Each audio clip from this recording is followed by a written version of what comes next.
चला subscriptions already let us start now.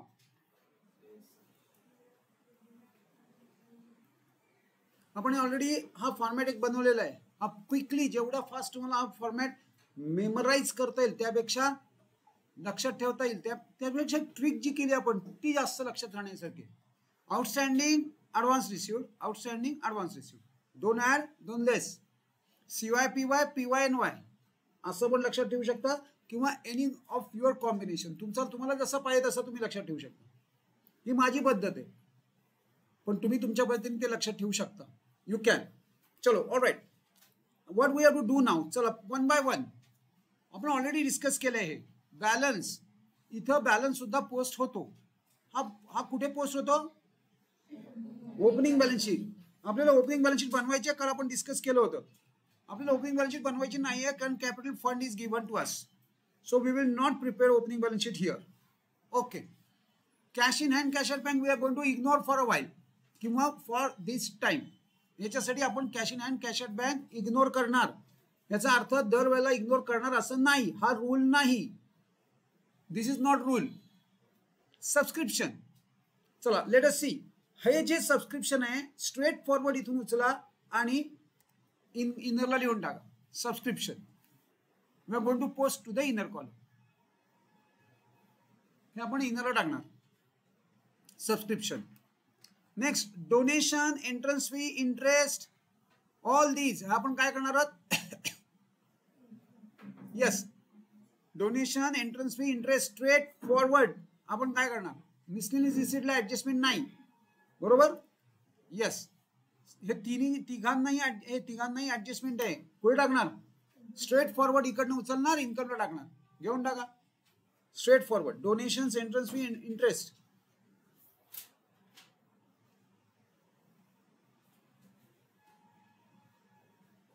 इथून तिन्ही उचला आणि स्ट्रेट फॉरवर्ड इनरला एक लाईन बुक करा. मी मुद्दा म्हणून पहिले दाखवत नाहीये.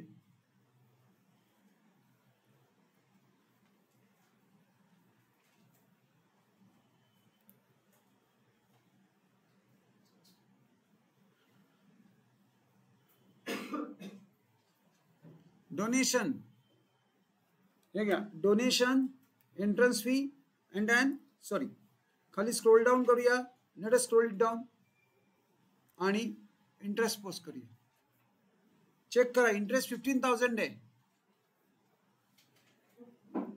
डोनेशन 2,25,000 आणि entrance fee 1,25,000. All right. Miscellaneous receipt हे सुद्धा इकडनं उचलणार इन्कमला टाकणार. इवन मिसलेनियस रिसीट सुद्धा. मिसलेनियस रिसीट स्ट्रेट फॉरवर्ड कुठे टाकणार होतं आपण. इंटरेस्टच्या खाली. मिसलेनियस रिसीट संपलं. Receipt over. पोस्टिंग एक साइड संपलं. पेमेंट्स करूया. सॅलरीज कुठे टाकणार. एक्सपेन्स मध्ये. इनरला wages, postage, printing, hire of ground. Hire of ground म्हणजे काय. Hire charges. ग्राउंडचं ग्राउंड भाड्याने घेतलं. अप टू धिस काहीही इश्यू नाहीये. धडाधड मध्ये पोस्टिंग करा. स्ट्रेट फॉरवर्ड पोस्टिंग आहे हे. सॉरी इथपर्यंत करूया. Straight forward posting. सगळं एक्सपेन्सेस फटाफट वन बाय वन. सॅलरीज काय झालं आदित्य. झालं का सगळं posting.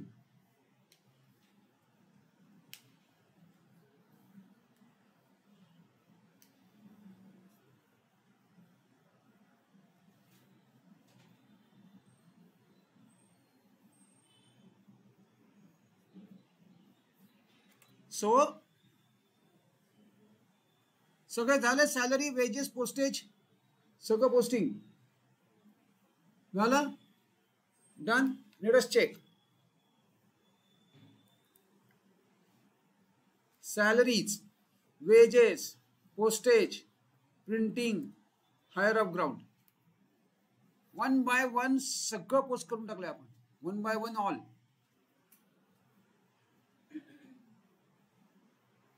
Salaries, wages, postage, printing, hire of ground.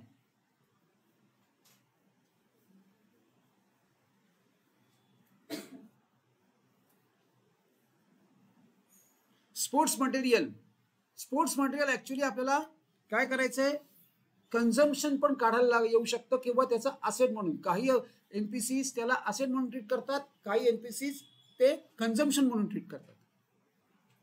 या ऑर्गनायझेशननी क्लिअर कट आपल्याला इथं कळलेलं आहे ऍडजस्टमेंट्स मध्ये की स्पोर्ट्स मटेरियलवर डिप्रिसिएशन चार्ज करणार. डिप्रिसिएशन कशावर चार्ज होतं, असेटवर. So definitely sports material is an asset for this NPC. मग we will treat this as an asset. मग आपण कसं ऍडजस्टमेंट असेटची मी तुम्हाला डिस्क्लोजर सांगितलंय. डिस्क्लोजर कसं आहे, थोडासा वेगळा डिस्क्लोजर आहे. चला घ्या स्पोर्ट्स मटेरियल. एक तर मी बॅलन्स शीटला आलोय and now sports material add addition. Receipt and पेमेंटचं पोस्टिंग नेहमी ऍड ऍडिशन म्हणूनच होणार. स्पोर्ट्स मटेरियलच्या रिसीट अँड पेमेंटचं ऍड ऍडिशन म्हणूनच आपण पोस्टिंग करणार.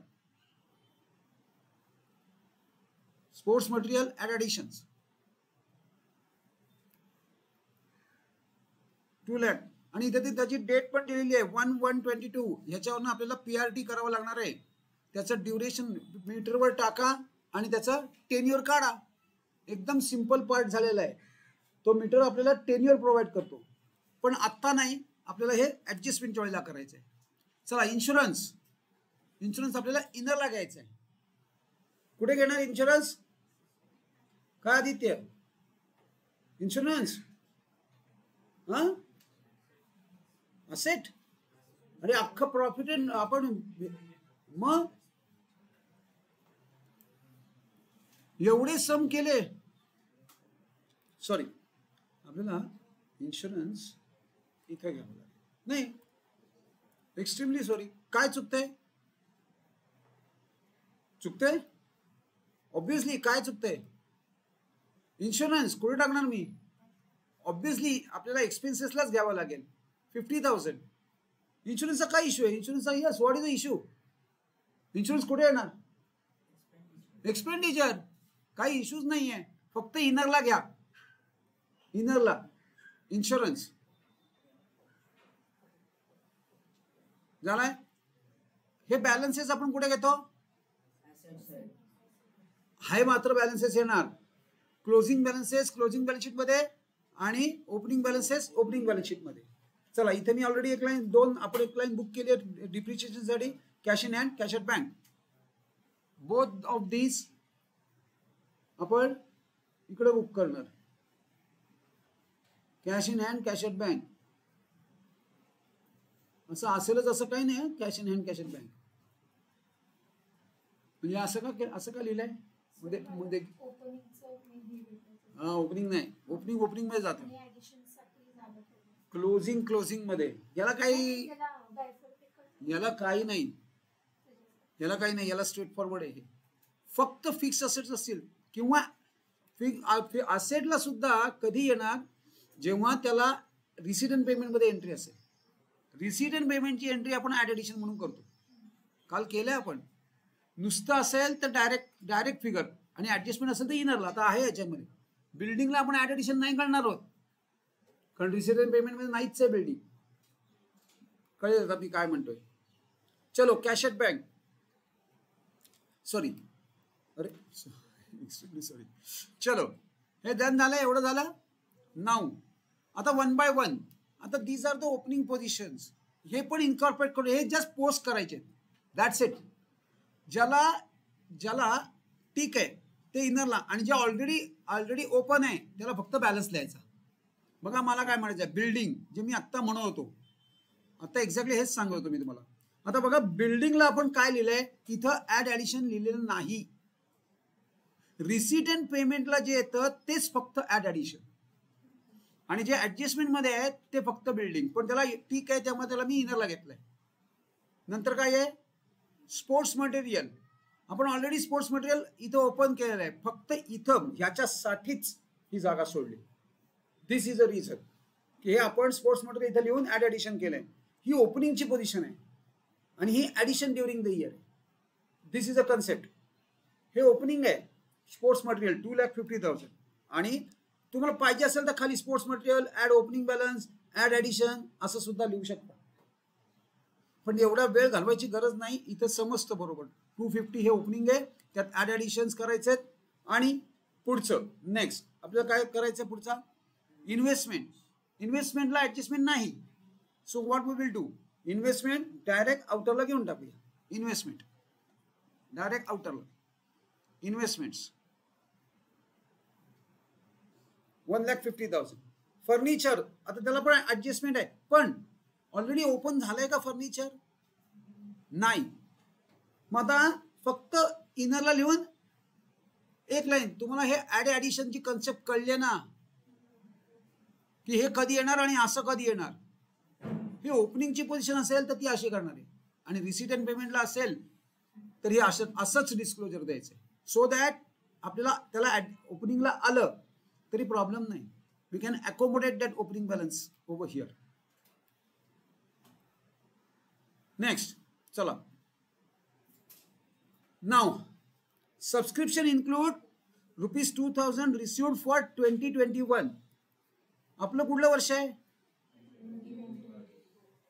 म्हणजे इयर कुठलं आहे, करंट इयर कुठलं आहे, financial current year financial 21 to 22. आणि हे कशाचं म्हणतायत, म्हणजे हे काय आहे, हे प्रिव्हियस इयर आहे.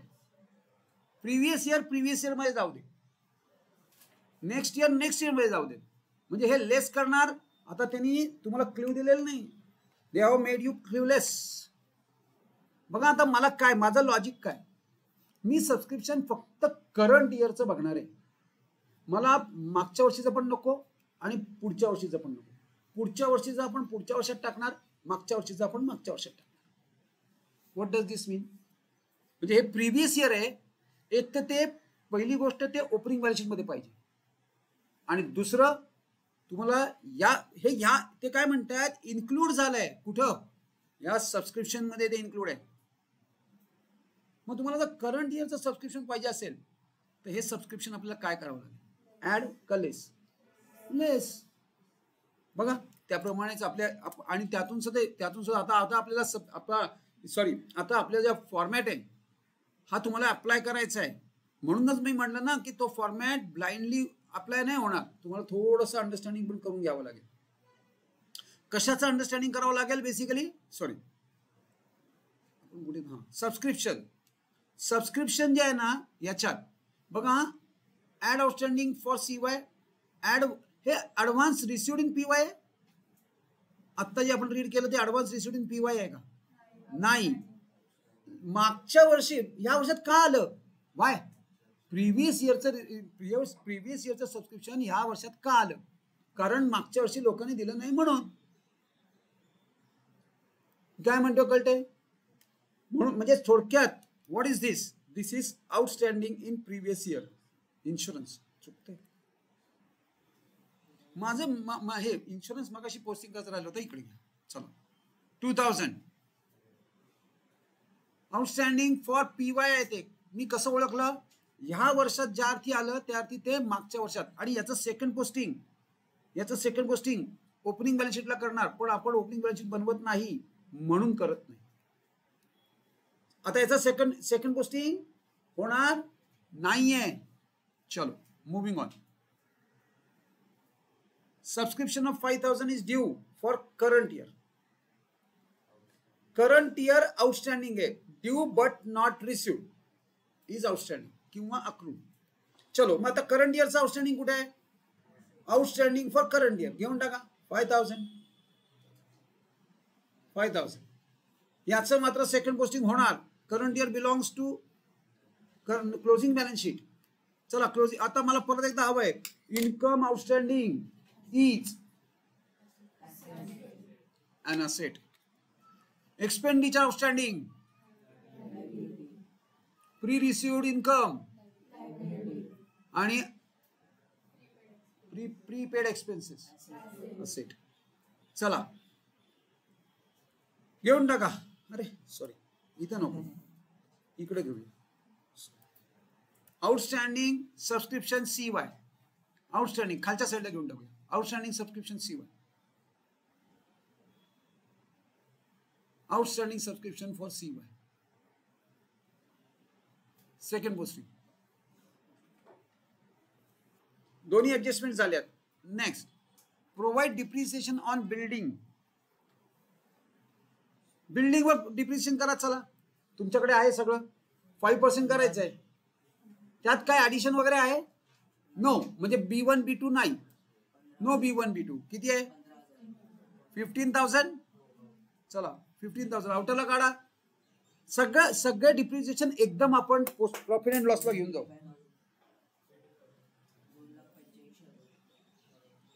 Next sports material. आता तुम्हाला इथं M1 M2 करावं लागणार आहे.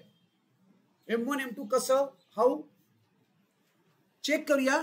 इथं मात्र मी बिल्डिंगचा ते लिहून टाकतो आणि M1 M2 करावं लागणार आहे. What is M1 M2? Material 1 material 2. का? वाय? कारण हे जे आहे ना, हे याची डेट 1 जानेवारी आहे आणि हे जे आहे याची डेट आहे 1 एप्रिल. आणि आपल्याला कुठपर्यंत जायचं आहे? 1 एप्रिल पासून 31 मार्च आणि 1 जानेवारी पासून 31 मार्च. बघा आता मी मीटरची गरज नाही मला, कारण हे आपण डिप्रिसिएशन मध्ये ऑलरेडी केलंय. मीटरची गरज नाहीये. ही जी असेट आहे ही तुम्ही 1 एप्रिल पासून वापरताय आणि ही जी असेट आहे ही तुम्ही 1 जानेवारी पासून वापरताय. मग डिप्रिसिएशन ज्या दिवशी तुम्ही असेट अक्वायर केली तिथून पुढे चार्ज होतो. So what is it then? 1 April आणि 1 जानेवारी. मग आता कसं करणार? काय म्हणजे याचा टेन्युअर किती आहे? 12 मंथ्स. याचा टेन्युअर किती आहे? 3 मंथ्स. मग बस चला करा कॅल्क्युलेटर. मला सांगा किती होणार डिप्रिसिएशन. मी इथं ऑलरेडी डिप्रिसिएशन चार्ज केलंय. Is that correct? सगळी डिप्रिसिएशन मी कॅल्क्युलेट केली धडाधड मध्ये. मला फक्त बटन दाबायचंय. तुम्हाला ते कॅल्क्युलेशन्स करायचे. मी स्पोर्ट्स मटेरियलचं कॅल्क्युलेशन केलेलं आहे, पण ते कसं कॅल्क्युलेट केलंय? कॅल्क्युलेशन्स कशी केली आहेत? तर 2 प्रकारे. एक तर PRT फॉर्म्युला वापरलाय आपण, principal into rate into tenure.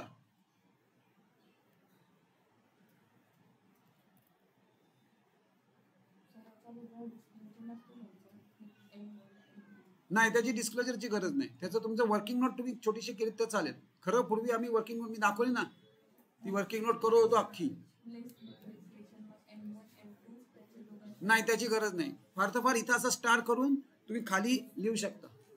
M1 दिस मच, M1 M2 दिस मच. येस. आणि सेपरेट दाखवलं तरी सुद्धा चालू शकेल, काही प्रॉब्लेम नाही. हार्म काहीच नाही त्यामध्ये.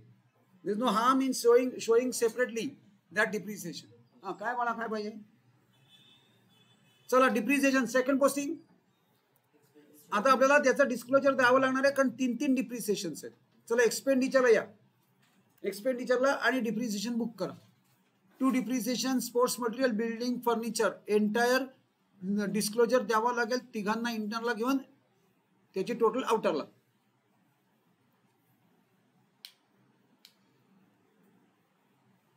To depreciation sports material building furniture 15 7,500.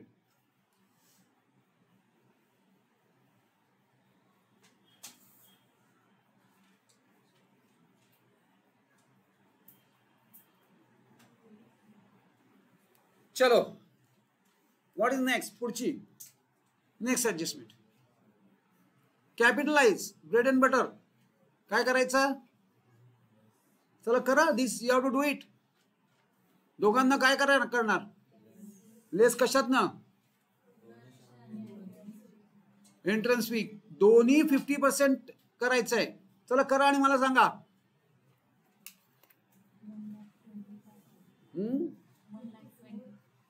कुठलं डोनेशन आणि चेक करूया. चला प्रार्थना किती आउटरला डोनेशन?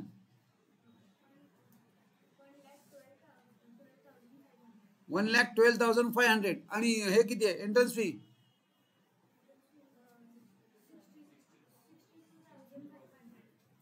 समृद्धी सेकंड. समृद्धी सेकंड. काय आलं? Sorry 1,12,500 donations. सॉरी चेक करूया. आणि एंट्रन्स फी किती आहे? किती? 50% करायचंय. 24 येतील कसे? हाऊ 24? इथं हाफ, बरोबर हाफ आलं पाहिजे. 1,12,500, 62,500. चला कॅपिटलाइज म्हणजे त्याचा सेकंड इफेक्ट पुढे घेऊन जाणार, कॅपिटल फंड मध्ये ऍड. आता इथं कॅपिटल फंड साठी एक लाईन सोडा आणि add donation add interest fee लिहून ठेवा. Add donation add interest fee. Samruddhi 1 झालं का? मग व्यवस्थित आउटरला काढलं का ते? लेस कॅपिटलाइज केलं, किती आलं?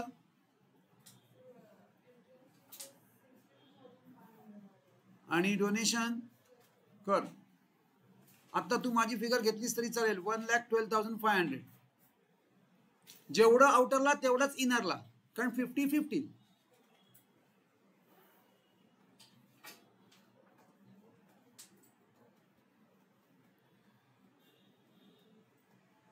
Insurance of ₹5,000 is paid in advance. Prepaid insurance. चला प्रीपेड इन्शुरन्स काय करणार? लेस प्रीपेड आणि असेट मध्ये घेऊन जा. ही तुमची, हे तुम्हाला माहितीच्या ऍडजस्टमेंट्स आहेत. या तुम्हाला तुमच्या माहितीच्या ऍडजस्टमेंट्स आहेत, या तुम्हीच करायच्या आहेत.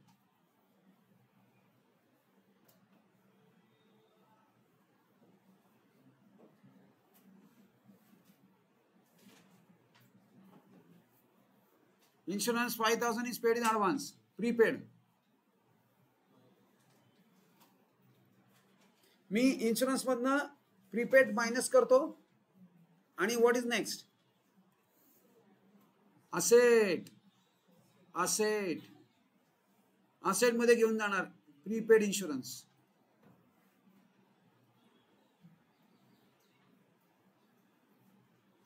Salaries are outstanding at 5,000. चला ही पण माहिती आहे तुम्हाला. आणि इंटरेस्ट ड्यू. पहिले सॅलरी आउटस्टँडिंग करा. चलो let us do that. Salary outstanding. तसं मॅरेथॉन सम आहे, मोठा आहे सम, आणि हा बोर्डाला आलेला सम आहे.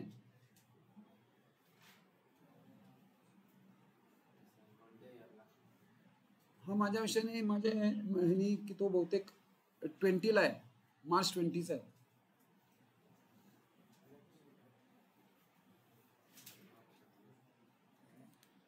इन्शुरन्स नंतर सॅलरी आउटस्टँडिंग 5,000.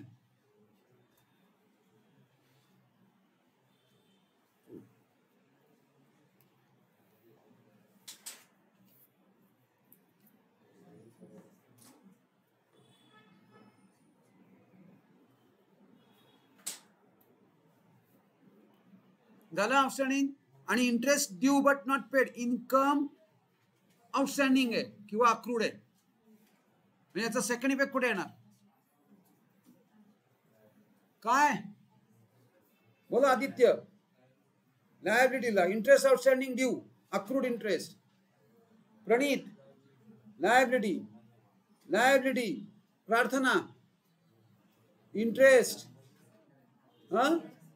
लायबिलिटी. श्रावणी, अरे तुम्ही काय करताय काय?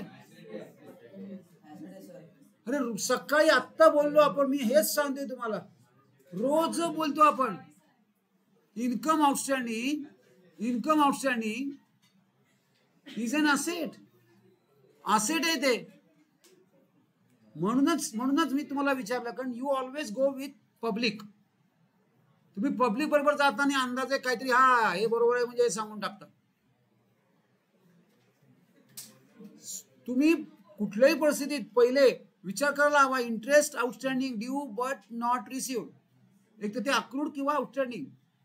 चला सॅलरीचा आउटस्टँडिंग घेऊन टाकूया. सॅलरी आउटस्टँडिंग, सॅलरीमध्ये आउटस्टँडिंग इन्कम आउटस्टँडिंग एक्सपेन्स घेऊन टाका. त्याचं सेकंड पोस्टिंग. चला बस. आउटस्टँडिंग सेकंड, त्याचा आउटस्टँडिंग सॅलरी लायबिलिटीला.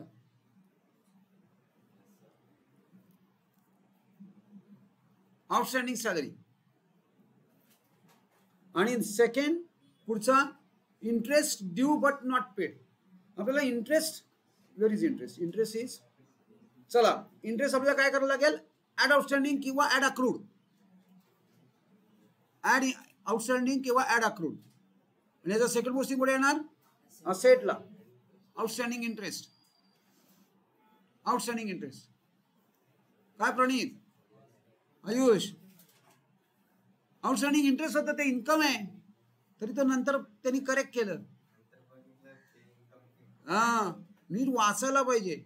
एक्झॅक्टली हेच बोर्डाची कंप्लेंट आहे, मुलं नीट वाचतच नाही. चला कॅपिटल फंड, चला कॅपिटल फंड घेऊन टाकूया. माय गॉड, 10,82,000चा कॅपिटल फंड आहे. ऑलराईट, यांनी काय होणार आहे, तुमची कॅल्क्युलेशन्स वाढवणार आहे तो. या capital fund 10,82,000. What is next,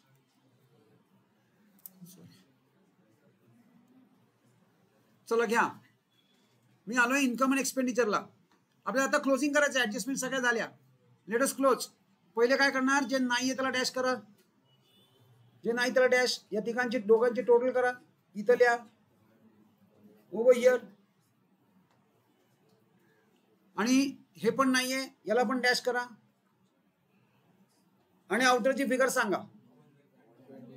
so easy right, आहे काय त्यामध्ये, 128, 130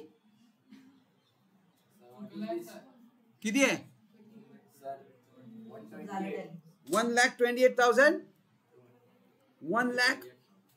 नीट तुमची टोटल नीट व्यवस्थित करा, don't follow the screen blindly. 130 minus 2 it will be 128 right. चला आता बॅलन्स शीटचे टोटल करायचे. सगळं इनरचा आउटरला गेल्यानं चेक करा, हे एवढे सगळे इनर्स आहेत, सगळं इनरचा आउटरला चेक करा आणि मला बॅलन्स शीटचे टोटल सांगा. 13,77,500 टॅली आहे का दोन्ही साइड, किती काम, अजून बाकी फक्त दोघांनी केलंय, तिसरी अजून,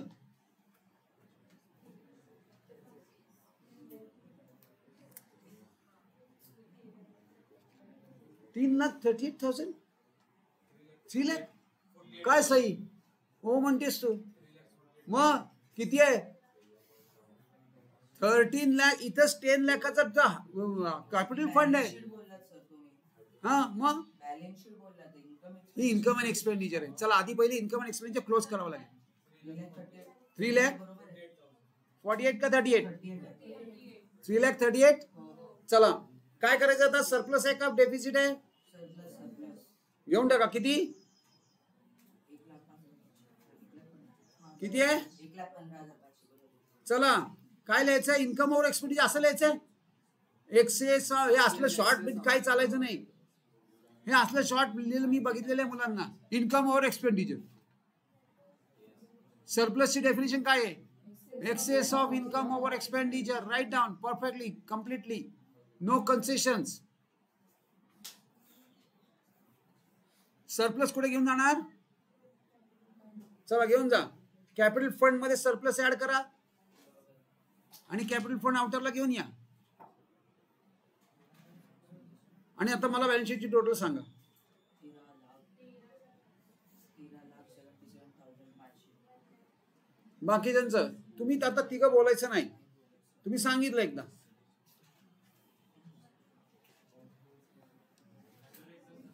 सरप्लसची अमाऊंट किती आहे सांगा, सरप्लसची अमाऊंट किती आहे,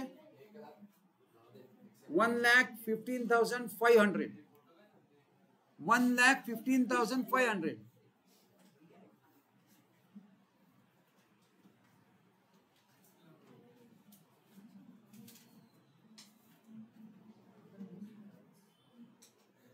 डन, रेडी.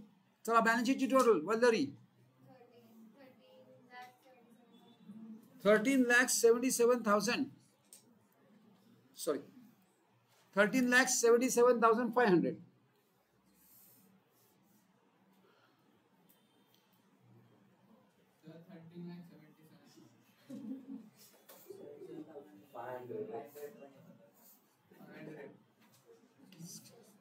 डन.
चला मी बुक ओपन केलंय. I am going back to final accounts. मी परत फायनल अकाउंट्सला गेलोय. बुक ओपन केलंय. कॅल्क्युलेट द फॉलोइंग हा एक क्वेश्चन असतो. बाळा लक्ष इकडे दे. दुसऱ्या कुणाचंही तुम्ही काहीही सॉल्व करू नका. त्याचा तो करून घेईल. Calculate the following. मला लक्ष इकडे दे रे. तुलाच रीड करायचंय पहिलं. आतिश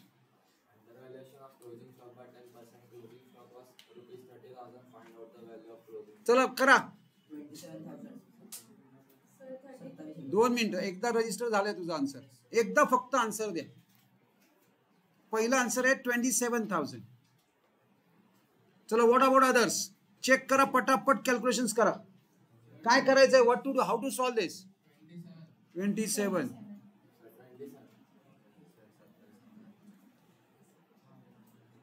सगळे म्हणतात म्हणून मग वेट. हा तन्मय कसं कॅल्क्युलेट केलं. याच्यातनं 3,000 मायनस केलं. रॉंग.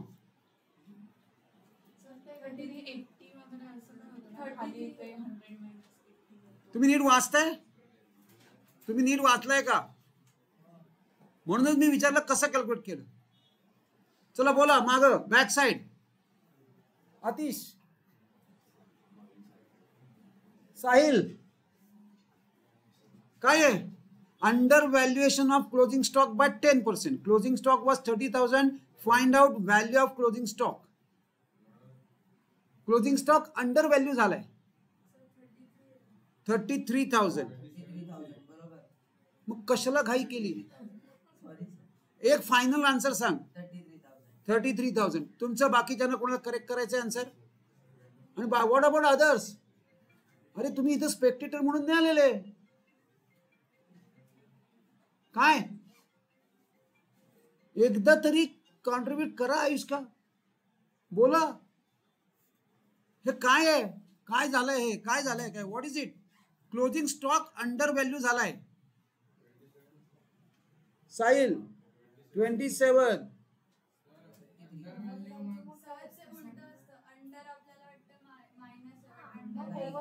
नाही रे असं नाही. हे अशी पद्धतच नाही. हे असं असलं की तसं असं पद्धतच नाही. मग कर ना आणि सांग कसं 33 कसं कॅल्क्युलेट केलं. म्हणजे काय करायचं. काय ऍड करायचं. काय काय ऍड काय करायचं. म्हणजे हे कमी आहे की कोणाच्या 10% कमी आहे. या अमाऊंटच्या 10% कमी आहे. रॉंग. येस 30 रॉंग बाळा. अरे तुम्ही मग तुम्ही करतच नाही आहात. सी तुम्ही पहिले काय करायला हवं. म्हणूनच मी तुम्हाला ना these are eye openers for you. No one has turn up this pages. आणि कोणी ट्रायच नाही केलेला घरी. म्हणून हे आम्हाला इथं करून घ्यावं लागतं. आणि हे सगळं होमवर्कला आहे तुमच्या. हे काही तुम्ही करत नाहीत. Clean and clear. याला पण तितकाच महत्व आहे, नुसतं हे करून उपयोग होणार नाहीये. मी सांगतो तुम्हाला, कॅल्क्युलेट द फॉलोइंग डेफिनेटली तुमचे 2 मार्क घेऊन जाणार आहे. कारण 2 हे असंच येतं, कमीत कमी 2 तरी कॅल्क्युलेशन खराब असतात, 3 तुम्हाला गिवन हवे असतात. एकदम सिंपल. सिंपल म्हणजे काय, हे काय करायचं त्यामध्ये कॅल्क्युलेशन. पुढचं एकदम सिंपल आहे. मी का तुम्हाला इथं आणलंय, there is specific reason for this, आणि म्हणून मुद्दामून सरप्राईज आणलेलं आहे मी. ते कॅल्क्युलेशन कशी करायचे, अंडर व्हॅल्युएशन. आणि हे केलंय आपण, एक फॉर्म्युला लिहिलाय तुम्ही 11th मध्ये याचा, under valuation of closing stock by 10%. म्हणजे तुम्ही काय करायचंय, क्लोजिंग स्टॉक किती आहे, सपोज क्लोजिंग स्टॉक 100 असेल तर तुम्ही काय केलंय, या 100च्या 10% मायनस केले, म्हणजे 90 रुपीजला तुमचा क्लोजिंग स्टॉक आणून ठेवला. म्हणजे हा हे 90 इज दिस 30,000. मग how much is equal to 100. मग बघा, करून बघा आणि मला सांगा किती होतात. काय कळले का अजून तरी?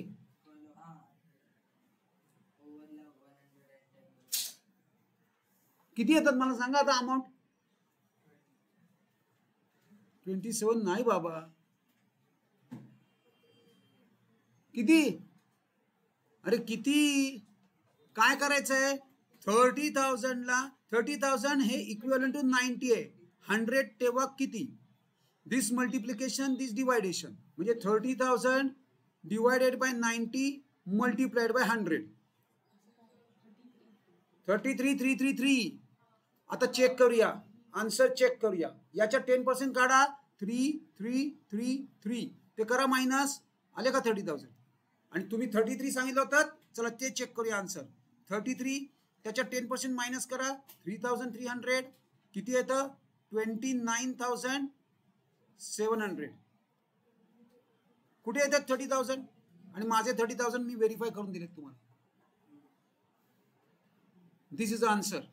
मी काय केलंय, काय कळलंय का, काय आदित्य सांग भाऊ मला. नाही रे बाबा, पहिले 30,000ला मल्टिप्लाय केलंच नाही मी अज्युम केलं पहिले. काय अज्युम केलं, क्लोजिंग स्टॉक. हा जो क्लोजिंग स्टॉक आहे हा मी 100 अज्युम केला. म्हणजे आता मला ते काय म्हणतायत, त्याच्या 10%, समृद्धी एक लक्ष दे, त्याच्या 10% इज 10, आणि ते काय केलंय, अंडर व्हॅल्यू केलंय, म्हणून मी हे मायनस करून टाकलं की झाले 90. मग व्हॉट इज दिस 90 इज हे 30,000 इज 90 आहेत. म्हणजे जेव्हा माझा स्टॉक 100 असतो तेव्हा माझं अंडर व्हॅल्युएशन येतं 90. मग ते काय म्हणतात, स्टॉक वॉज 30,000, म्हणजे हा अंडर व्हॅल्यूड स्टॉक आहे, हा अंडर व्हॅल्यू असलेला स्टॉक आहे. म्हणजेच थोडक्यात काय, हा 30,000 is equivalent to 90. How much is equivalent to 100. म्हणजे मी या 30,000ला 90 डिवाइड करणार, 100 मल्टिप्लाय करणार, किंवा मी स्पेसिफिकली असं लिहिणार. आपण लिहिताना पण असंच लिहूया, चला. 90 is equivalent to 30,000. So how much is equivalent to 100. काय असतं, कसं करायचं असतं, क्रॉस मल्टिप्लिकेशन अँड डिवायडेशन. 30,000ला 100 मल्टिप्लाय करा, 90 डिवाइड करा. आता मला तुमच्याकडनं हवंय, आता अंडर व्हॅल्युएशनच्या ऐवजी मी बोर्ड आहे, मी काय करणार आहे, टेस्ट करूया मुलांना. हे अंडर व्हॅल्युएशनच्या ऐवजी ओव्हर व्हॅल्युएशन. चला करा, बघूया किती कळले. आदित्य तुला कळलंय ना, तुझ्याकडनंच आम्हाला आन्सर हवंय. प्रार्थना you 2, Shravani 2, same, Sai, Ayushka.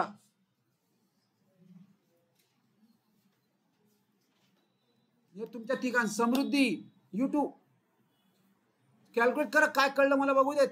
बौद्ध समृद्धी, धनश्री, प्रणीत, मला कॅल्क्युलेट तुम्ही काय केलंय करायचंय. आणि अवंतिका विल फायनलाइज दिस.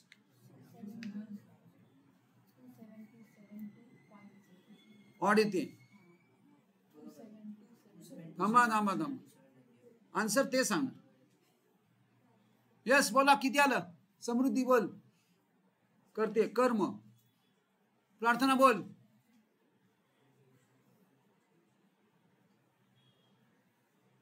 कोणी कोणालाही हेल्प करू नका.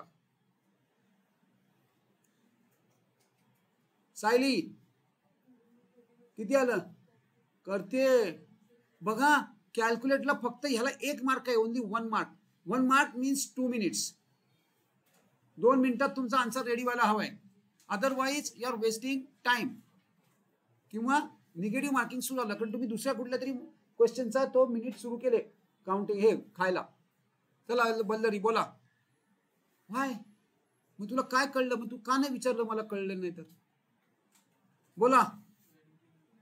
थांब जरा, I am coming to you. तू आहेस लिस्ट मध्ये. बोला आदित्य. More than 2 minutes. प्रार्थना काय आहे. प्रणीत 27. बोला श्रावणी. डोंट हाइड बिहाइंड प्रणीत. बोल साहिल. अरे आव करते म्हणजे किती काय दिवसभर करणार काय. व्हेरी व्हेरी सिंपल आहे. जर तुम्हाला कन्सेप्ट कळली असेल तर it is really easy. Sahil 26,600 6667. चलो ते रेकरिंग आलं तर ते 6चं 7 होणार आहे. चला हे 2 झाले. आता बाकीच्यानी रेस्ट ऑफ द गाईज 27 27 कसं कॅल्क्युलेट केलं. म्हणजे 30,000 multiplied by 100 divided by 110. It is so simple. It is so simple. तुम्ही काय करायचं असतं, या जेव्हा हे अंडर व्हॅल्यू ओव्हर व्हॅल्यू असतं तेव्हा ही जी अमाऊंट असते त्याला 100 नी मल्टिप्लाय करायचं. आता अंडर व्हॅल्यू असेल तर जेवढ्यानी अंडर व्हॅल्यू आहे ते 100 मधनं मायनस करायचं आणि ती फिगर लिहायची. मग अशी बघा आपण काय केलंय. 30,000 मल्टिप्लाइड बाय 100 डिवाइडेड बाय 90, कारण ते अंडर व्हॅल्यू होतं. आणि आता ओव्हर व्हॅल्यूला मी कसं लिहिलंय 30,000 इंटू 100 डिवाइड बाय 110. 1 मार्काला एवढा वेळच नाही तुमच्याकडे. तुम्ही 5 मिनिटं घेताय आणि हाच प्रॉब्लेम आहे.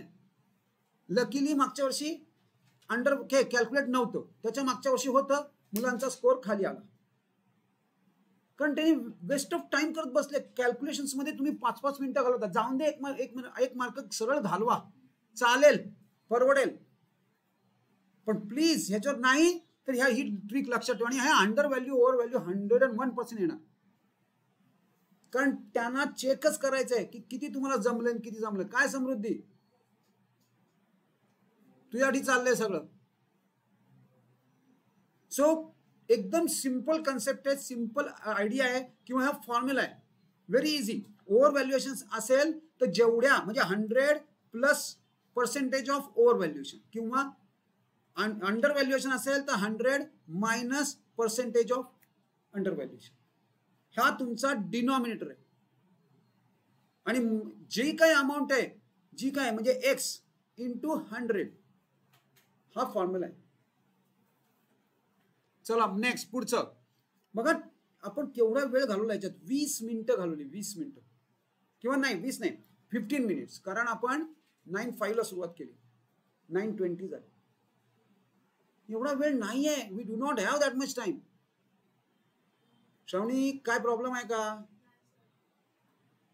चला हे अगदी इझी आहे. This is really easy. Calculate 12.5%. फक्त त्यांनी काय केलंय, हलकटपणा केलाय. मुद्दा म्हणून 12.5%. पण आपण हे ऑलरेडी केलंय. आयडिया ट्रिक काय 125 अपॉन 1000 म्हणजे 12.5%. बोला बोला. कुणाचं फर्स्ट किती 27,500 आणि नेक्स्ट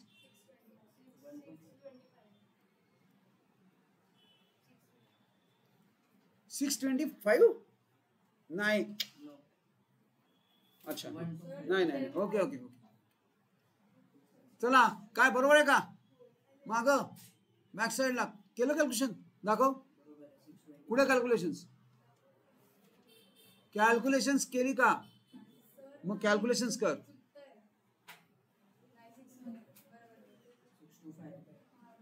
चला 27,500 आणि 625 इज दॅट करेक्ट बघा किती वेळ लागतोय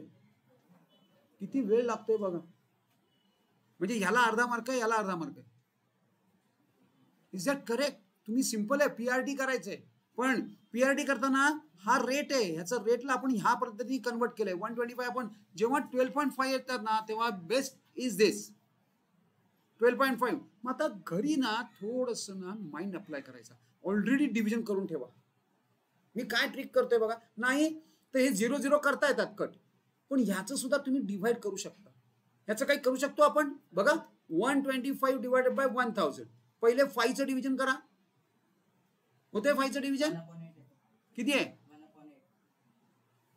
बरोबर बोलतोय का तो कसं केलं म्हणजे मी काय करणार आहे मी आता जेव्हा 12 I am prepared now 10 upon 100 म्हणजे 1/10 बरोबर आहे मग 5% म्हणजे किती 1/20 हा 1/10 आहे हा 1/20 होणार ह्या म्हणून मी तुम्हाला म्हणतो की you have to give us something तुम्ही थोडं पुढे जा थोडा विचार करा ते तिथं आल्यानंतर मी करीन रॉंग नाही तर मग तुम्हाला बोर्डवर नाही येत येणार ही मुलं तशीच आली आहेत ह्या काय स्वतः ऑटोमॅटिक एवढं आम्ही करून स्वतःहून तुम्हाला तिथं माइंड अप्लाय करावा लागणार आहे कमीत कमी 2 क्वेश्चन्स असे येणार आहेत की ज्याच्यामध्ये तुम्हाला माइंड अप्लाय करावं लागणार तिथं ऑन द स्पॉट काहीतरी वेगळं असण्याची शक्यता आहे म्हणजे तुम्ही डिसाईड करायचं आहे तुम्हाला तिथं फेस करायचं आहे आणि त्याची प्रिपरेशन आहे मग ती प्रिपरेशन मी कशी सांगितले करायला आता 125 मी तुम्हाला एक कळलं की 12.5 येऊ शकतं मग आय एम प्रिपेअर्ड नाव मी काय केलंय 125 यानी तिथं ऑन द स्पॉट नाही करणार मी इथंच याचं डिव्हिजन करून टाकलं करून बघा याचं डिव्हिजन येते किती 10चं करून ठेवा 5चं करा 7.5चं किती येणार 7.5 अपॉन 1000 म्हणजे 75 अपॉन म्हणजे परत एकदा तुम्हाला 75 अपॉन 1000 करणार आपण किती 3/4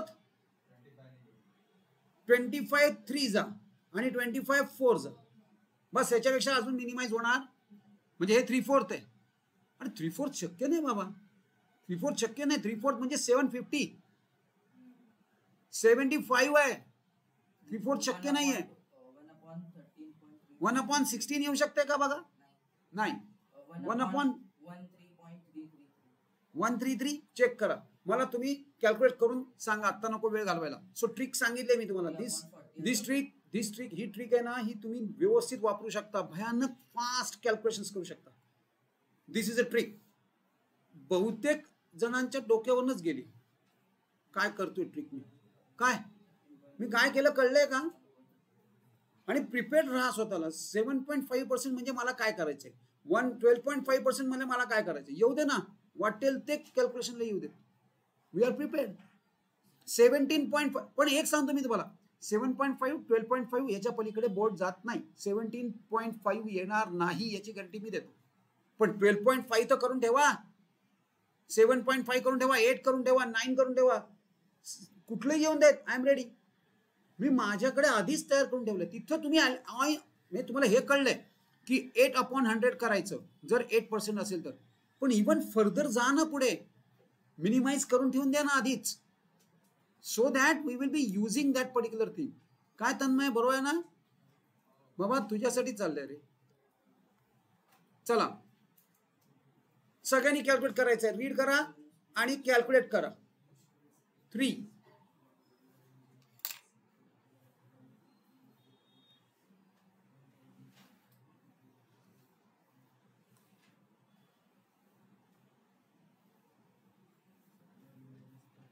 आणि कोणीही आन्सर सांगणार नाही मी ज्यांना विचारेन त्यांनीच आन्सर सांगायचे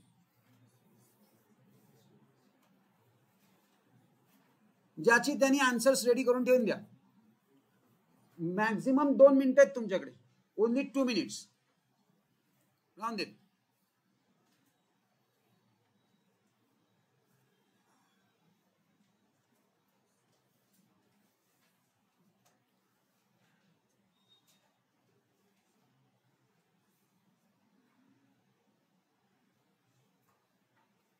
अदिती,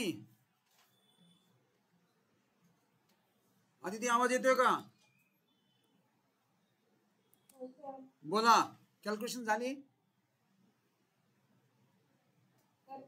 ओके.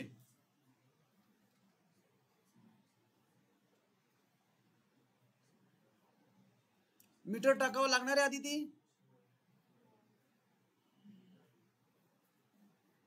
मीटर वापरावं लागणार. डेट्स आल्यात आणि त्यांनी मुद्दामून जरा आहे म्हणून म्हटलं तिथं ऍप्लिकेशन माइंड करावं लागणार आहे तुम्हाला. खरं ऍप्लिकेशन नाहीये. आपण जर नीट व्यवस्थित तुम्ही पुटअप केले तर ऍप्लिकेशन नाहीये, पण यस देर इज अ हिच.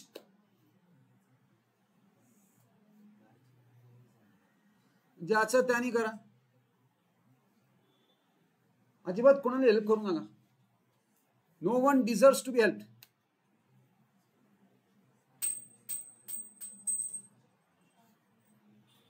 बोला श्रावणी. 6. अदिती झालं का? ते काय तुम्ही दोघींचं सेमच असणार.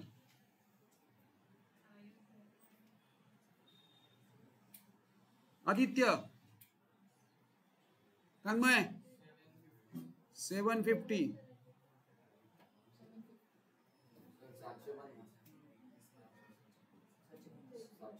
केतकी, वल्लरी 625 कोण आहे? चला सांगा कसं कॅल्क्युलेट केलं. किती?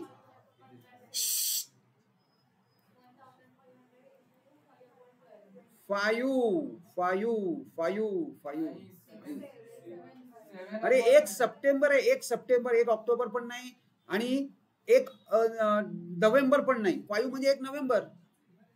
अरे मीटर टाकला का तुम्ही? आदिती किती आलं तुझं? श्रेयस किती आहे? 875. 750. आदिती 875 चेक करा. हे बघा, हे 1 सप्टेंबर आहे.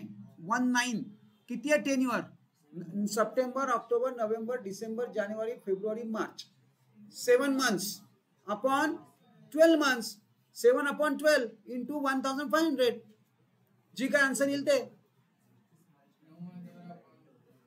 1500 इंटू, म्हणजे हे पहिलं ह्याचं डिव्हिजन आयदर 2चं किंवा इवन 4चं किंवा 3चं पण डिव्हिजन होऊ शकेल. सिंपल 2चं डिव्हिजन करा पहिले 6 आणि हे किती आहे 750. परत एकदा हे किती आहे 3 आणि हे 375. एवढ्या फास्ट कॅल्क्युलेशन व्हायला हव्यात. आता नाव 3चं डिव्हिजन जाऊ शकतं का? यस होऊ शकतं का? बघा 3चं डिव्हिजन किती? 3 1 जा, 3 2 जा, 3 1 जा, म्हणजे खरं तर 125. आता 125 इंटू 750 कसं आलं? 875. काही नाही, त्याने काय फरक पडणार नाही. इंटू 7 केलं तरी बरोबरच येणार. मॅथमॅटिक्स आहे ते. ए इंटू बी काय बी इंटू ए काय, answer is going to be same. Calculation एकदा कन्फर्म करा किती येत आहेत. बघा साध्या कॅल्क्युलेशन मध्ये 1 मार्क जात आहेत. काय किती आलं? 875. मग 750 म्हणजे 6 महिने घेतलेत तुम्ही. क्लिअर कट होते.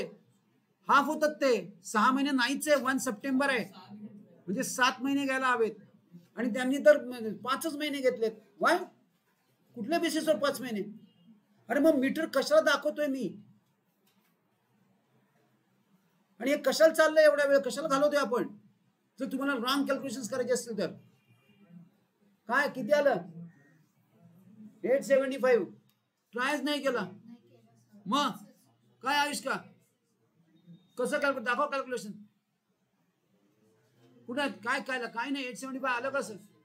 काय मल्टिप्लिकेशन केलं? कितीने कितीला मल्टिप्लाय केलं? चलो पुढचा next what we will do. आपण हे बघा, हे अगदी सिंपल आहे. Very simple. फटाफट ही 2 संपवायचे and then we will stop. बघा अक्षरशः घाम फोडलाय तुम्हाला कॅल्क्युलेटनी. यार अजूनपर्यंत एकही बरोबर नाहीये. हे एक फार तर आपण ग्रांट करूया चला, म्हणजे 3 पैकी फक्त 1 मार्क मिळालाय मोस्ट ऑफ द स्टुडंट्सना, आणि पहिल्या ह्याच्यात तर कुणाच मार्क्स नाही मिळालेला. Everyone has went wrong. So calculations, आणि हे आहे तुम्हाला ठेवलेले कॅल्क्युलेशन, प्रॅक्टिस करा. होमवर्कला आहे कॅल्क्युलेट द फॉलोइंग. मला हेच मला ना हा असे आय ओपनर्स मी मध्ये मध्ये तुम्हाला असे देत असतो. चला, व्हॉट वी विल डू, ही 2 तुम्ही घरी करून या. Tomorrow we will check. आज आपण अकाउंटचा स्टॉप करूया. अरे बुक मधलंय काय करतोय, फोटो काढतो. 53 बुक मधलंय आणि हे 54, 53, 54 असं कॉमन आहे. चलो, सगळ्यांची प्रॅक्टिस झालेली आहे ना होमवर्कची. ते आता सील होणार आहेत, एक एक एक एक चॅप्टर सील होत जाणार. तुम्हाला परत सबमिट करायचंय. आता ड्यू डेट झालेली ऑलरेडी, त्याची फक्त 3 दिवस पुढे राहणार, कारण तुमचं ऑलरेडी झालेलं आहे आज. हा, मी सांगतो तुम्हाला, उद्या तो सील होणार आहे आणि त्याच्या पुढे 3 दिवसात तुम्हाला तो सबमिट करायचा आहे. खाली अरे तो फॉर्म आहे रे, फक्त सबमिट म्हटलं की सबमिट झाला. गुगल फॉर्म आहे, हा कुठूनही कर, काय मला नाही प्रॉब्लेम वाटत. खरं काही इश्यूज यायला नाही पाहिजे, कुठेही ओपन होत आहे ते. गुगल फॉर्म आहे तो.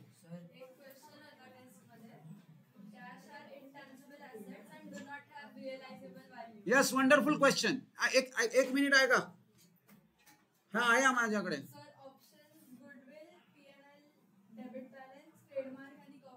बोला. रॉंग. P&L debit balance.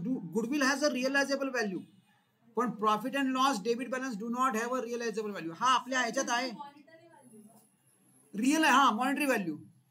हा लॉस आहे ना, तो असेट म्हणून ट्रीट करतो आपण. बघा ती करतीये. हा होमवर्क मधलाच क्वेश्चन आहे.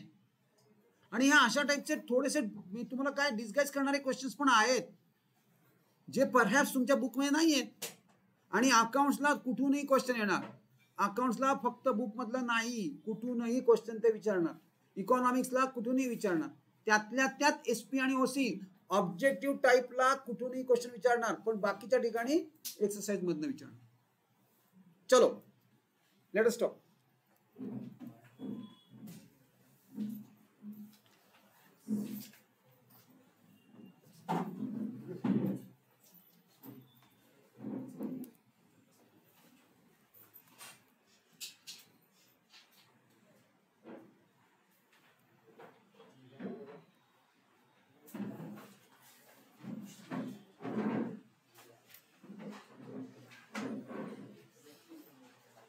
इथे मगाशी पण इथे खरी जागा होती.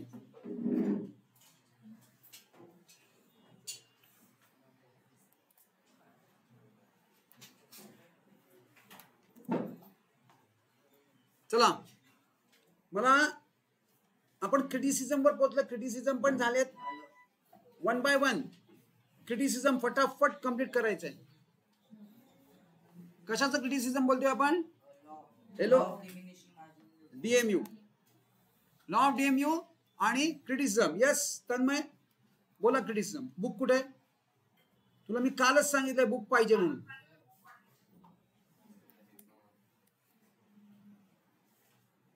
Alright,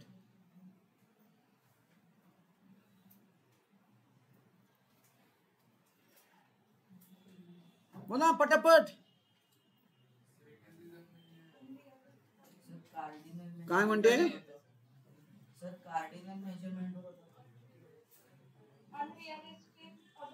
unrealistic assumption.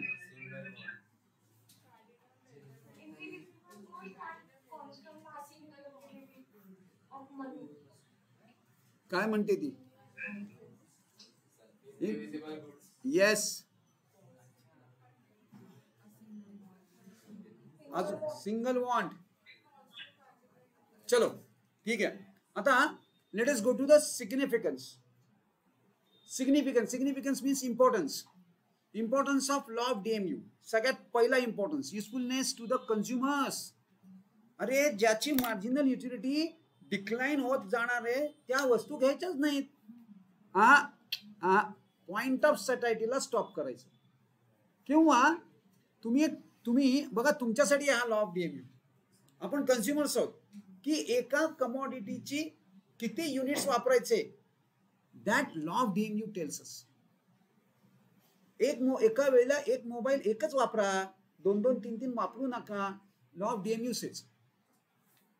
कारण त्यांनी तुमचे काय होते, युटिलिटी वाढत नाहीये, डिक्लाइन होत चालले. फालतू मध्ये इकडे करण्यातच वेळ जास्त जातोय. आणि हा खरं तर प्रोड्युसर्सना पण, प्रोड्युसर्स म्हणजे कोण, प्रोड्युसर्स म्हणजे मॅन्युफॅक्चरर्स, बनवतात ते. कन्झ्युमर्स आणि प्रोड्युसर्स अशा दोन कन्सेप्ट आहेत. नेहमी इकॉनॉमिक्स ना 2 पार्ट्स मध्ये डिवाइड करणार आपल्याला. एक तर कन्झ्युमर, काय मला समृद्धी, लक्ष इकडे दे, अजिबात त्यांच्यामध्ये पडू नको. Yes, usefulness to consumer. Read करूया.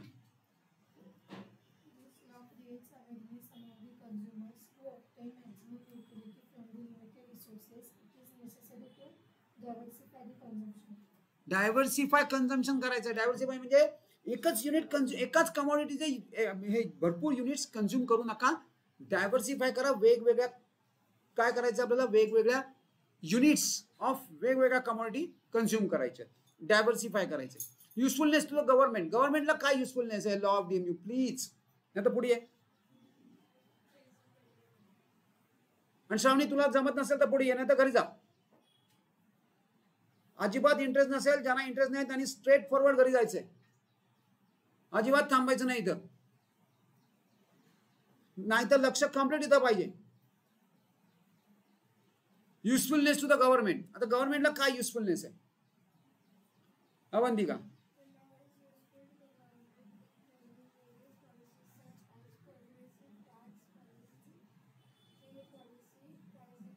बघ, गव्हर्नमेंट काय करतं, पॉलिसीज ठरवतं. बस एक लक्षात ठेवायचं, हा पॉइंट लक्षात कुठेही येऊ देत. जिथे जिथे युजफुलनेस आहे ना, युजफुलनेस टू द गव्हर्नमेंट, बस तो कुठे यूज करायचा आहे, पॉलिसी फ्रेमिंगला. कुठल्या progressive taxation policy, trade policy. खरं तर मॉनिटरी पॉलिसीला पण हे डीएमयू वापरता का नाही. प्राइसेस जिथे इन्व्हॉल्व आहेत तिथं, म्हणून trade policy, pricing policy, progressive tax policy, इथं गव्हर्नमेंटला डीएमयू यूज होऊ शकतो. मी ना जर स्मार्ट असेल तर मला हा पॉइंट अगदी सहज लिहिता येईल, काहीही लक्षात ठेवायची गरज नाही. युजफुलनेस टू द गव्हर्नमेंट आहे ना, गव्हर्नमेंट कशासाठी, गव्हर्नमेंट काय करतं तर पॉलिसीज फ्रेम करतं. मग पॉलिसी फ्रेम करण्यासाठी लॉ ऑफ डीएमयूचा यूज करणार. So simple. फक्त एखादा सिंपल लाईन आहे यार, काही इश्यूज नाही याच्यामध्ये. ऑलराईट, नेक्स्ट पुढे जाऊया. Paradox of values. Now basis of paradox of values. पहिले आधी रीड करूया. Basis of paradox of values. The law of diminishing marginal utility helps us to understand the paradox of values. It includes थांबा.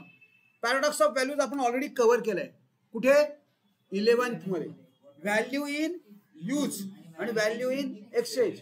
आता हे कोणी आपल्याला paradox कसं, त्याचा बेसिस कोण आहे तर लॉ ऑफ डीएमयू हा बेस आहे.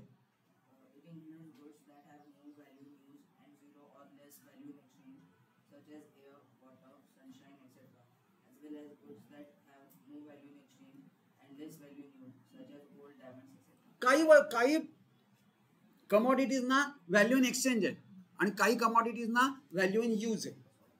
हा ऑलरेडी झालाय पॅराडॉक्स, आपण 11th मध्ये कव्हर केलाय. पण हा बेस आहे. लॉ ऑफ डीएमयू ह्या व्हॅल्यूजचा बेस आहे.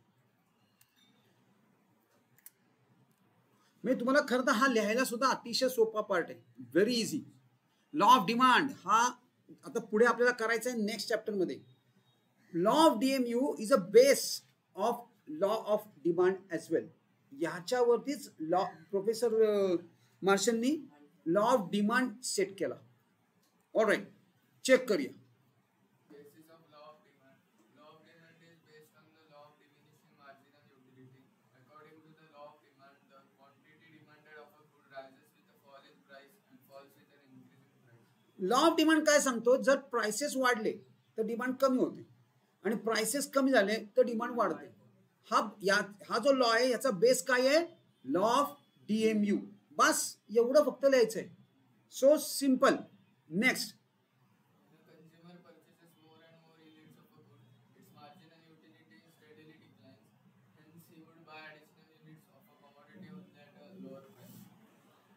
कसा बेस आहे, हाऊ बेस पण समजवलाय तुम्हाला की जसं मार्जिनल युटिलिटी कमी कमी कमी कमी होत जाते, डिक्लाइन होते. हे तर आपण लॉस बघितलाय. हाच तर लॉ आहे की एखाद्या कमोडिटीची मोर अँड मोर कमोडिटी तुम्ही जेव्हा यूज करता तेव्हा त्याची मार्जिनल युटिलिटी डिमिनिश व्हायला लागते, फॉल व्हायला लागते, कमी व्हायला लागते. हेन्स तो काय करणार, he would buy additional units of commodity only at a lower price. नाहीतरी युटिलिटी कमी झाली आहे, मग आत्ता घेऊन करू काय मी, त्यापेक्षा राहून दे, नंतर जेव्हा प्राइस कमी होईल तेव्हा घेऊ. म्हणून तो लॉ ऑफ डिमांडचा बेस आहे. This is a base, this is a reason. At least हे एवढं जरी तुम्हाला लिहिता आलं तरी मार्क्स मिळणार. हा बेस लिहिता आला बोनस मार्क मिळणार, पण हा मोस्टली लिहिता येत नाही कारण तुम्हाला तो कळतच नाही काय काय बेसिक काय आहे. जशी मार्जिनल युटिलिटी कमी कमी होत जाते तशी त्याची डिमांड कमी होते. थोडक्यात जर तुम्हाला एखाद्या कमोडिटी आपण बघितलं होतं ना, बेसिस ऑफ डिमांड, युटिलिटीचं फीचर इकडे आहे का, काही होतं का युटिलिटी मध्ये? बघा आपण धडाधड पुढे चाललोय, हे मागचं सगळं तुम्ही विसरत चाललाय. 10 पॉइंट आहे. काय पॉइंट आहे? 10 ऑफ डिमांड. डिमांडचा बेस आहे युटिलिटी. जसं युटिलिटी कमी होते, ज्या कमोडिटीची तुम्हाला युटिलिटी नाही ती तुम्ही कशाला घ्याल, कोणी घेईल का?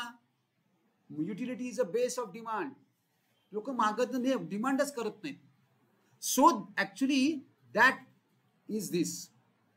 पण ती कन्सिडर करून त्यांनी लॉ ऑफ DMU जिथे जिथं मार्जिनल युटिलिटी रिड्यूस होणार त्याची डिमांड डिक्लाइन होत जाणार. नेक्स्ट. सॉरी, आता हे झालंय आपल्याला ना एक मोठा डायग्राम, सॉरी शेड्यूल कव्हर करायचा आहे. बेसिकली हा शेड्यूल कशाचा आहे,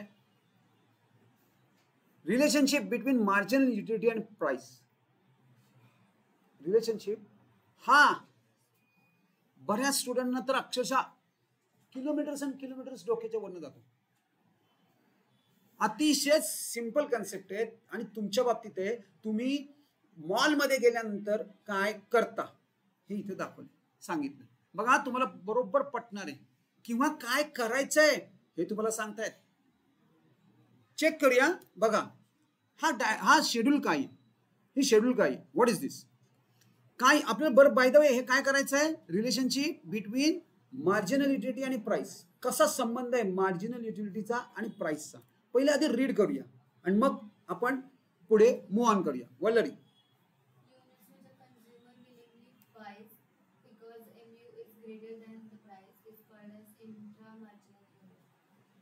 इंट्रा मार्जिनल युनिट आणि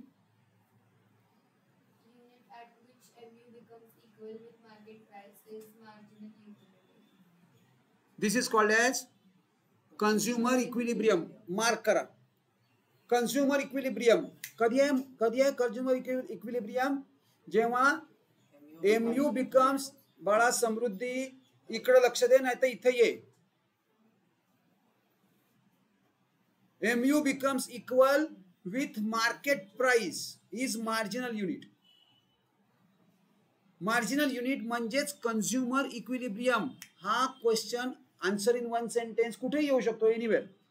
so what is consumers equilibrium, जेव्हा एक तर equilibrium means two thing equal आणि इथं कुठल्या इक्वल करायच्या आहेत, मार्जिनल युटिलिटी आणि मार्केट प्राइस. जेव्हा marginal utility is equal to market price, this is called as consumers equilibrium. म्हणजे आपण कधी गोष्टी कुठल्या प्राइसला घेतल्या पाहिजेत, जेव्हा आपल्याला त्या प्रोडक्टची युटिलिटी किंवा मार्जिनल युटिलिटी ही त्याच्या मार्केट प्राइसशी इक्वल असेल. मग तिथं जाऊन काय तुम्ही अशी गणित करत बसणार? तुम्ही सपोज गेलात मॉलमध्ये, हे घेऊ का नको, लोक असे बघतायत, अरे हा काय करतोय काय. मग असं टेबल ओपन केलं तुम्ही, इथं जसं केलंय तसं, हे बघा, हे दिस इज अ टेबल. काय बघा कसं सांगतोय मी I will come back to this. पण ही अतिशय तू आपल्या कन्झ्युमरसाठी this is very good concept, फार मस्त आहे हा. खरं तर याला ना equi marginal utility, law of equi marginal utility असं म्हणतात. हे जे आहे ना, हा हे जे तुम्हाला दिलंय फक्त त्यांनी नाव नाही दिलं, हा एक लॉ आहे, law of equi marginal utility. आणि त्याप्रमाणे त्यांनी तुम्हाला ती फक्त डायरेक्ट त्याची कन्सेप्ट दिली. बघा पहिला काय आहे, इंट्रा मार्जिनल युनिट्स, दुसरं आहे कन्झ्युमर इक्विलिब्रियम म्हणजे मार्जिनल युनिट. आणि आता प्रणित रीड कर.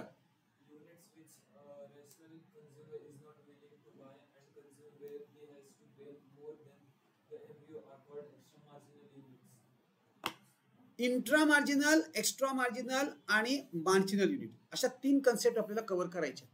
या 3 कन्सेप्ट आहेत आणि या 3 फार इम्पॉर्टंट कन्सेप्ट आहेत या अख्ख्या एवढ्या टॉपिकमध्ये. उरला जो टॉपिक आहे बघा आपण काय करतोय. इंट्रा मार्जिनल मी काय म्हणतो बघा, आता आता आता now it is very easy. Now we will go back to that table म्हणजे शेड्यूल. इंट्रा मार्जिनल काय बाळा, इंट्रा मार्जिनल म्हणजे तन्मय बोला, आतिश तिकडे बघून नाही दिवा हे बंद कर, बुक बंद कर. हा बोल आता. काय ग्रेटर आहे,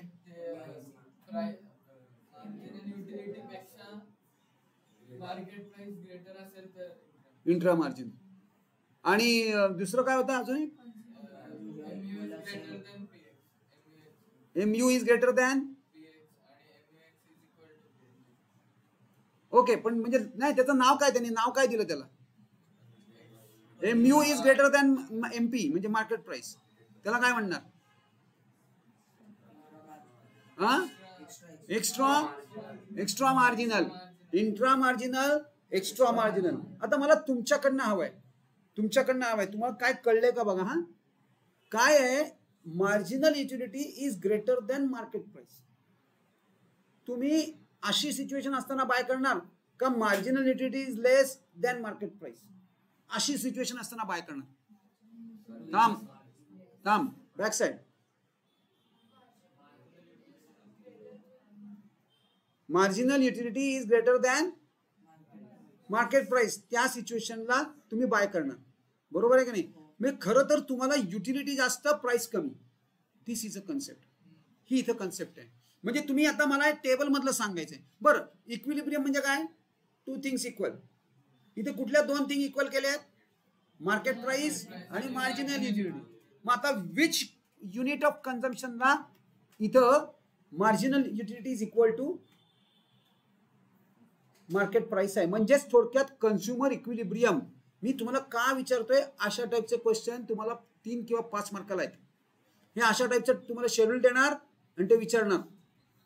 बोला याच्यात कन्झ्युमर इक्विलिब्रियम कुठे आहे, at which unit of consumption. 5 ला, 4 ला पण आहे, 4 और 5, 4 और 5, 4 और 5 काय आहे, MU is equal to MP, MU is equal to MP. मग हा वरचा पार्ट आहे याला काय म्हणणार, हे सगळे इंट्रा मार्जिनल आहेत आणि हे 2 कन्सेप्ट ओव्हर झाली. कन्सेप्ट इतकं सोपं आहे, हे इतकं सोपं आहे.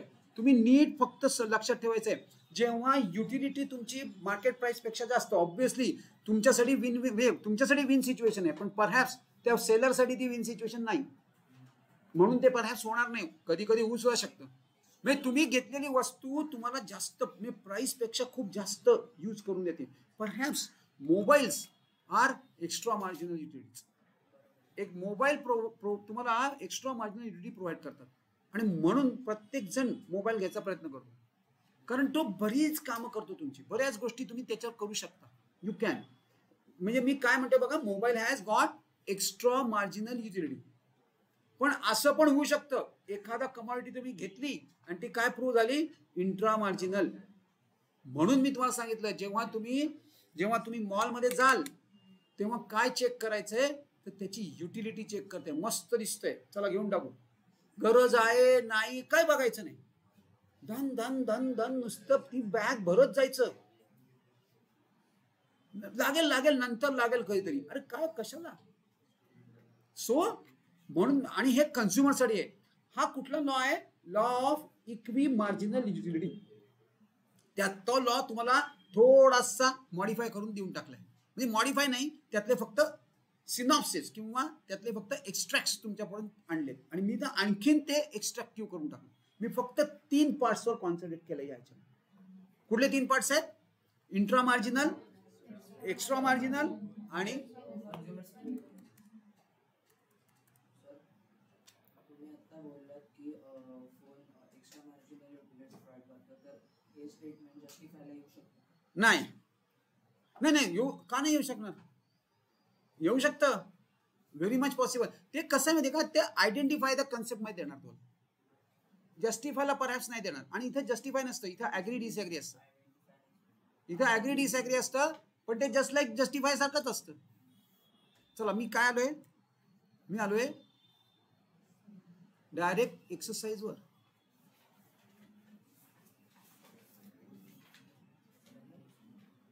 बघा आपला ऑलमोस्ट चॅप्टर 2 फिनिश आहे. ज्या स्पीडनी आपण चॅप्टर 2 फिनिश केलंय, इथून पुढे त्या स्पीडनी होणार नाही. कारण आता एक तर मोठे मोठे चॅप्टर्स आहेत आणि मेजर चॅप्टर्स आहेत. आपल्याला बऱ्यापैकी थोडंसं आपल्याला एकदम स्लोली जावं लागेल. युटिलिटी हा सगळ्यात इझिएस्ट चॅप्टर असेल मला तर वाटतंय. बघा काही कठीण होतं का? Even including law of DMU. फक्त एक लॉ ऑफ डीएमयू आहे ना, तेवढा त्याचे स्टेटमेंट ऑफ लॉ तो नीट करा. रेस्ट ऑफ द थिंग्स त्याचे अझम्पशन सोपे आहेत, त्याचे एक्सेप्शन सोपे आहेत, क्रिटिसिझम सोपं आहे आणि सिग्निफिकन्स त्याही पेक्षा सोपं आहे. आणि बघा प्रत्येकाला 4-4, 5-5 फक्त अझम्पशन्स 8 आहेत. बघा 8 अझम्पशन्स आहेत आणि बाकी सगळे 5-5 आहेत किंवा 4च आहेत. चेक करा एकदा, बरोबर आहे? म्हणजे याच्यात एक 8 मार्काचा कुठेतरी, म्हणजे तुम्हाला हे सगळं करायचं आहे. सगळं काय? अझम्पशन, एक्सेप्शन, क्रिटिसिझम आणि सिग्निफिकन्स, हे सगळं मिळून तुमचा एक 8 मार्काचा क्वेश्चन कव्हर होतो. आपल्याला इंट्रोडक्शन लिहायचं आहे, स्टेटमेंट ऑफ लॉ लिहायचं आहे, नंतर एक शेड्यूल काढायचं आहे, एक डायग्राम काढायचं आहे, कन्क्लुजन लिहायचं आहे आणि 2 तरी अझम्पशन्स लिहायचे. हे झालं लॉ ऑफ डीएमयू. आणि जर त्यांनी अझम्पशन्स विचारली तर सगळीच्या सगळी अझम्पशन्स लिहावी लागतील 4 मार्काला असली तरी. कसा विचारतात question? What is, explain the law of DMU and the features and the assumptions of that DMU. असा जर क्वेश्चन आला तर तुम्हाला पहिले सगळं 4 लिहायचं आणि शिवाय सगळी 8च्या 8 अझम्पशन्स लिहावी लागतील, तर तुम्हाला 8 मार्क मिळणार. जेवढे तुमचे एक एक पॉइंट गळत जाणार तसं तुमचं लिकेज सुरू. 8 पैकी 7च लिहिले, 1 मार्क गेला. मी आत्ताच सांगतोय तुम्हाला का, डोंट बेग, अर्न इट. काय बेग म्हणजे? भीक मागू नका मार्कांची, अर्न करा.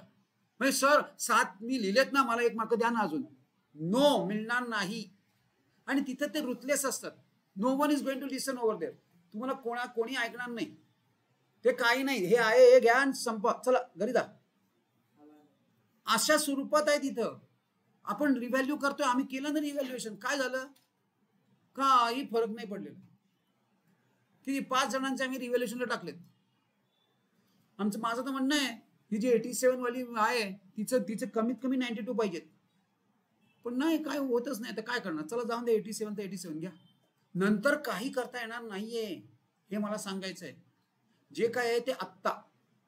चलो, Salma purchase sweater for her father in winter season. बोला आतिश सेठ. टाइम युटिलिटी आहे ही, रिलेटिव्ह कॉन्सेप्ट आहे. काय म्हणता येईल? बोला पटापट माग. टाइम युटिलिटी सगळेजण म्हणतात हे टाइम युटिलिटी. युटिलिटी मध्ये आपण चेक करूया.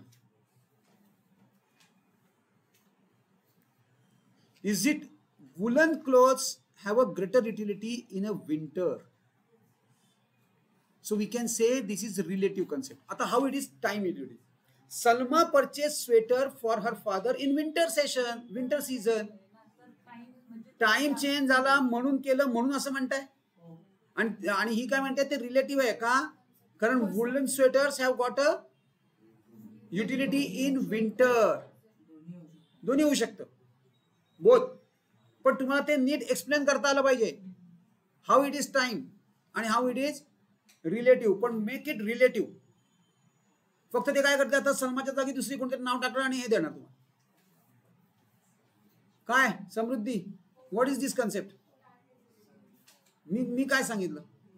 मी सांगितलं रिलेटिव्ह ही मोर क्लोज टू रिलेटिव्ह आहे. इथे टाइम चेंज झालेला नाहीये. बघा ना, विंटर चेंज झाला आणि समर आला आणि तिने काही समर कोट घेतला असं आहे का? नाही, तिने ऑलरेडी विंटर आहे त्यात स्वेटर घेतलाय, म्हणून ती रिलेटिव्ह करा. काय असं कुठे आहे का की रेनी सीझन संपला आणि हा सुरू झाला, than it will be a time utility, मग ती टाइम युटिलिटी होईल. पण टाइम युटिलिटी सुद्धा तुम्हाला मार्क्स देतील, पण तुम्हाला ती नीट एक्सप्लेन करायचे. नेक्स्ट पुढचा, Nilesh purchased ornaments for his sister. Avantika, consumption, subjective concept. हा काय? प्लेजर. इथे कुठे प्लेजर काय? निलेशनी फक्त ऑर्नामेंट परचेस केले तिच्या सिस्टरसाठी. तिच्या सिस्टरला प्लेजर मिळण्यासाठी असं तिचं म्हणणं आहे. चला बोला, बोल.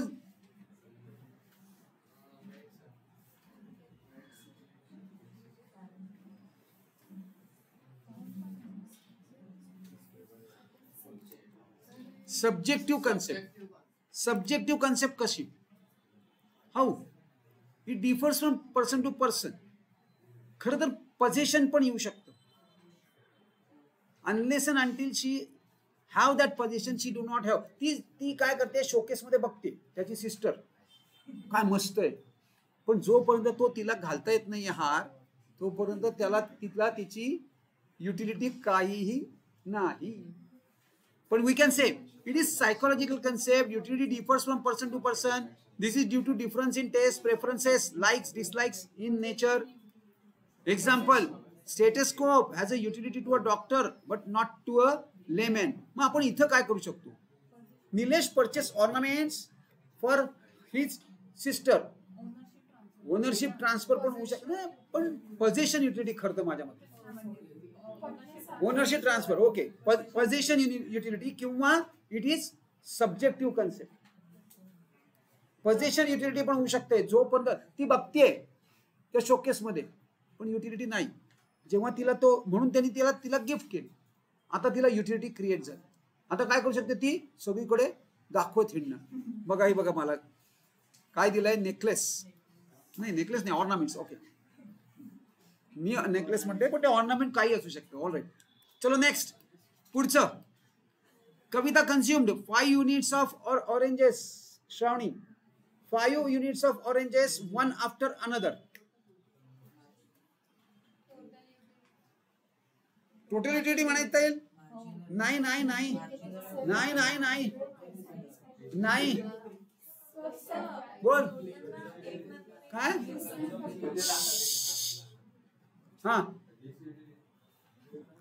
नाही, अजून डिसिडिटी पण नाहीये. आदित्य नाही मला.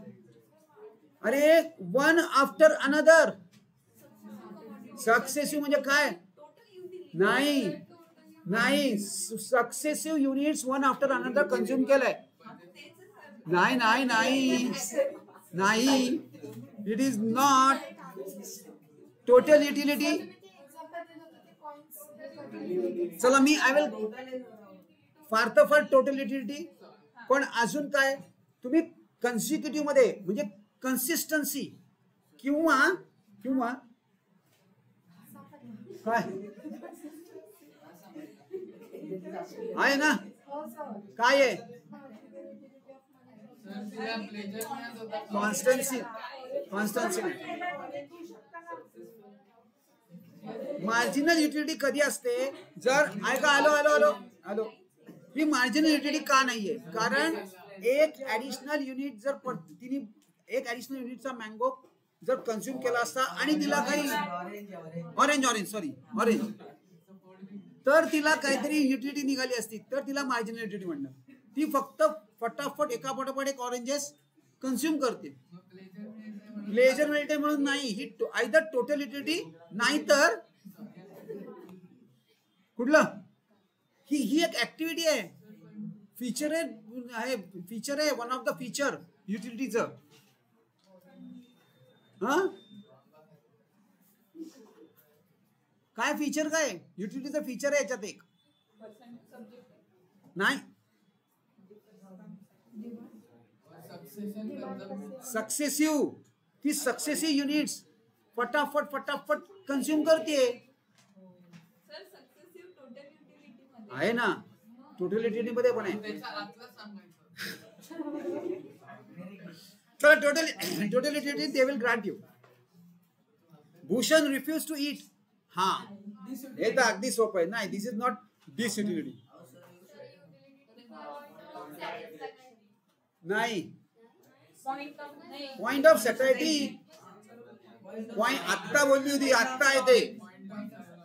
दिस is point of satisfaction.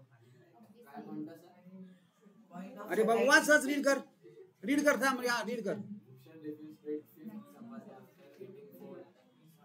Fourth झाल्यानंतर येस, आपण हे दोन्ही प्रकारे लिहू शकतो. This is this utility as well as point of satisfaction. दोन्ही पद्धतीने लिहिता येतं.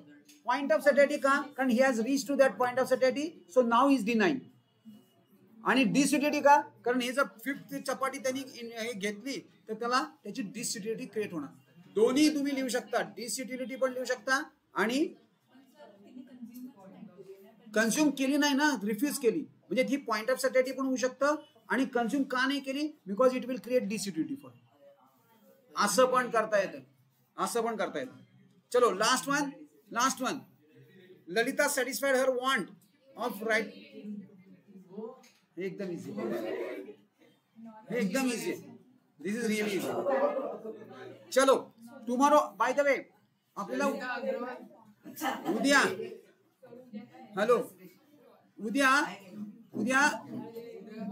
ऑब्विसली इकॉनॉमिक्सच कंटिन्यू करायचं. उद्या बाकीचा रिमेनिंग एक्सरसाइज कम्प्लीट करणार आणि लगेच चॅप्टर नंबर 3 स्टार्ट करणार.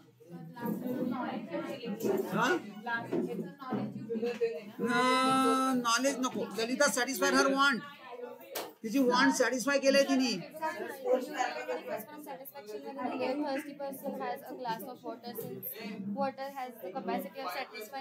हा मग ह्याच्यात कुठे आहे, म्हणजे त्यांचं असं म्हणलंय ना की जोपर्यंत लहान भागात तेच होतं ना. भूषण रिफ्यूज नाही त्याने रिफ्यूज केलंय, घेत नाही उलटा तो. पाण्याचं पण तेच ना, म्हणजे लहान भागला पाणी सॅटिस्फॅक्शन याच्या मार्जिनल युटिलिटी नाही बाळा. मार्जिनल युटिलिटी कधी होते, जेव्हा एक ऍडिशनल युनिट घेऊन तिला टोटल मध्ये चेंज झाला तर. इथं कुठे असं काय दिलंय की तिला टोटल युटिलिटी चेंज झाली वगैरे, असं काहीच नाही दिलेलं. त्यामुळे मार्जिनल युटिलिटी होणार नाही ती, त्यामुळे होणार नाही ती. हो बिंदास, काय प्रॉब्लेम.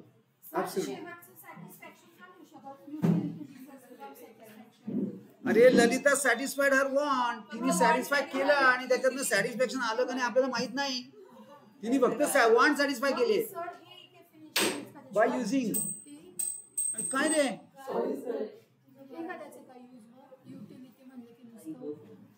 हा satisfaction of maximum satisfaction of.